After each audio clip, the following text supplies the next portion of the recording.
আল্লাহ নবী বলেছেন আদ-দুনিয়া কুল্লুহা মাতা ওয়া খায়রু মাতা'id দুনিয়া আল মারআতুস সালিহা।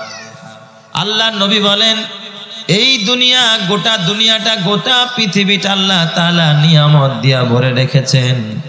এই নিয়ামত রাজির মাঝে সবচাইতে দামি নিয়ামতের নাম একজন নেককার বিবি, নেককার স্ত্রী, নেককার সঙ্গিনী।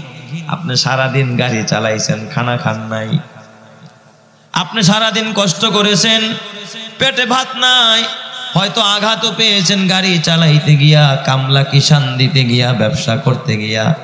ঘরের দরজা দিয়া ঘরে ঢুকছেন, বিবি যদি কয় স্বামী আমার আপনার মুখটা দিয়ে শুকায়া গেছে, মনে হয় কিছু খান নাই, আপনার মুখটা দিয়ে শুকায়া গেছে, মনে হয় কিছু খান নাই, বসেন, তাড়াতাড়ি কুসুম গরম এক গ্লাস পানি দিয়েছেন, ঠান্ডার মধ্যে এক গ্লাস পানি খান, আমি গরম পানি দিয়েছি, একটু অপেক্ষা করেন, গোসল করেন, তারপরে খাবার খান।